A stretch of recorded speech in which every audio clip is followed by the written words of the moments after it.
Peace. What's happening, good people? This gift here for Pay Us No Mind, and today we're reviewing Distrokid. Now, Distrokid is a distributor that's innovative. They started the whole $20 for unlimited distribution thing before anybody else was doing it. But what do you get for that $20 fee that you pay for per year or whatever, right? Now, let's look into it. What you get is unlimited distribution, right? But, there's more to it than that. Now, what you don't get is the ability to set a release date or the ability to bring your own ISRC code, But like I said, what you do get is unlimited distribution, and you also get to keep 100% of what you make. So you keep 100% of what you make and you get unlimited distribution. But there's a sticking point with that lack of a release date and the ISRC code thing, because if you cannot set a release date, that means that your songs are in different stores at different times. So people, like, let's say your song finds its way to a Spotify, and you go and you say, everybody, my song is available. Check my song out on Spotify. Everybody assumes it's available. People who use Tidal go there. People who use Deezer go there, and it's not there. It's not in Deezer. It's not in Tidal. It's not in Amazon, because it's in iTunes within 24 to 48 hours. It's in Spotify within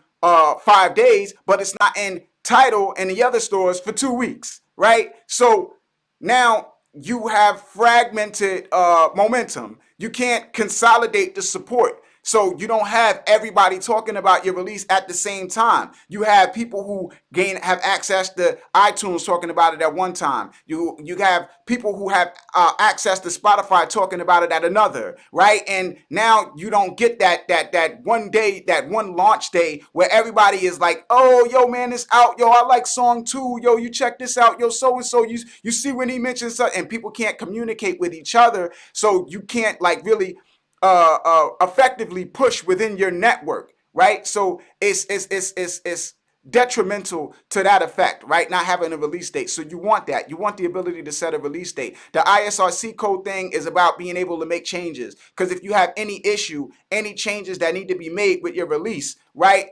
you have to take that release down and re-upload it. And if you can't bring your own ISRC code, that means you lose all of your play counts. You lose the playlist that your song got added to. All of those things get wiped away and you're starting over. So you want to be able to bring your own ISRC code, and you want your ability to be able to, set a release date. Those are important things, right? And in order to be able to do those things, you have to pay DistroKid $36 a year. So you will have to upgrade to the $36 a year plan in order to do those things. Now, it's not free to upgrade, but you can upgrade with no problem, no hassle, right? But if you decide to downgrade, then you got to wipe out your whole library, right? You got to delete everything and start over if you decide to downgrade from the $36 a year plan back to the $20 a year plan, So that is whack, right? To an extent, having to wipe out your library. Now, in addition to those things,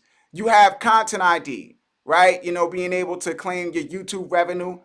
And for Content ID, DistroKid charges $5 per single or $15 per album, right? And that is per year. So they charge $5 per single per year or $15 per album per year for Content ID. Plus, they take 20% of what you make from YouTube. Now, that is considering you are even eligible for Content ID, because if you are doing hip hop or EDM, you are banned from Content ID with DistroKid. So it's not even a possibility for you if you do hip hop or EDM. Now, in addition to that, they have Store Maximizer, which automatically adds your releases to new stores. Now, for Store Maximizer, again, they charge you $8 per release per year. That's another per release per year fee for Store Maximizer. And again, that's something else artists will say, I don't need that. Why do I need that? Now, that's also why artists reach out to me and they say, yo, man, I am not getting my Facebook monetization revenue from DistroKid. And why is that? That is because in order to get that Facebook monetization revenue, they would have to go into their DistroKid account and manually activate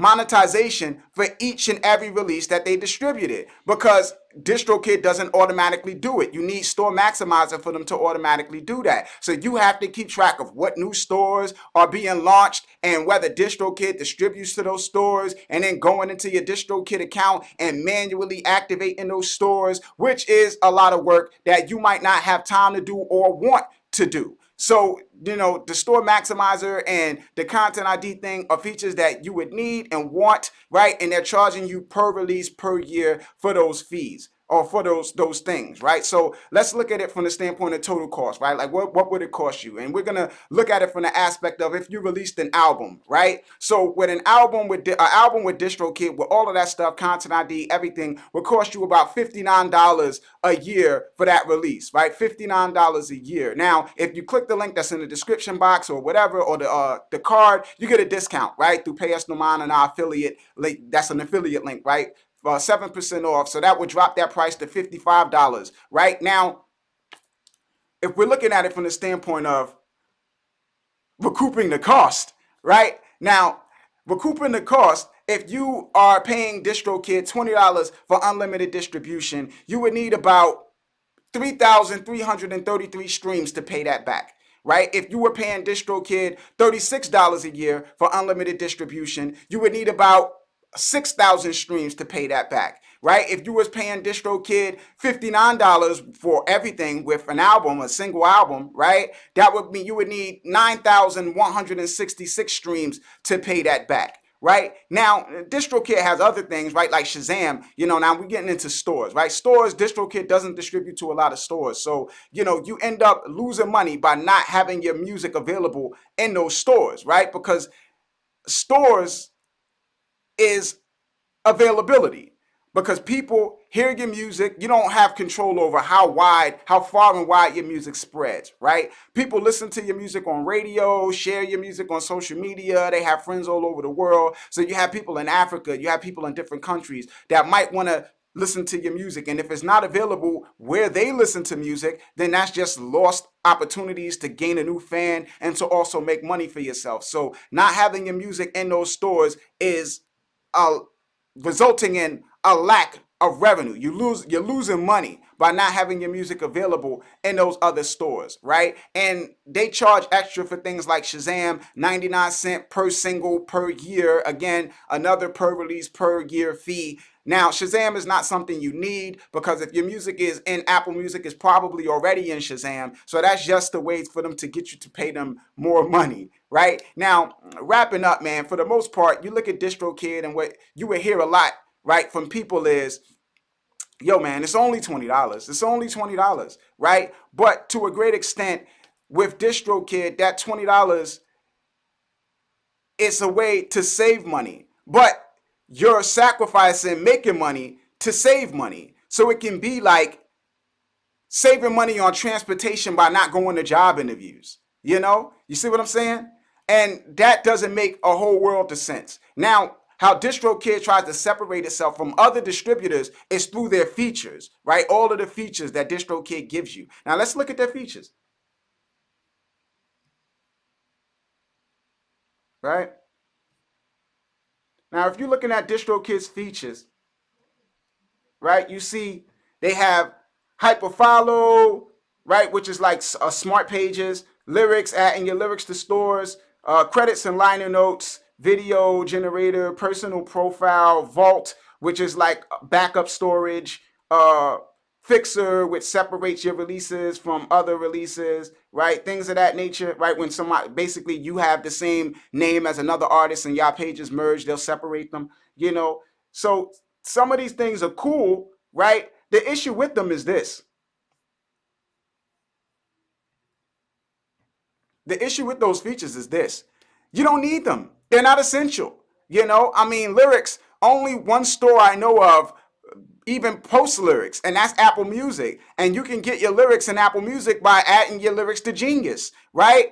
And there's another platform that you could add your lyrics to too, that gets your music and get your lyrics in these stores. But that's not something that like basically brings you fans or gets your music heard, right? And to a great extent where I can summarize Distrokid features like this. It's like I got my daughter a keyboard. Now I'm on Amazon looking for a keyboard. You got one seller that's selling it $100 for the keyboard, and you just get the keyboard. You got another seller that's selling it $100 for the keyboard, plus you get a mic and the headphones and a stand and all of these things for $100. So you feel like you're getting a bargain because you paying the same price and you're getting more stuff, right? But it comes. And then you see the keyboard works great, but the mic is crappy, and the headphones are crappy, and the stand is crappy. So then you end up having to go and buy a mic that's actually a good mic, and headphones that's actually good headphones, and a stand that's actually a good stand. And that's the way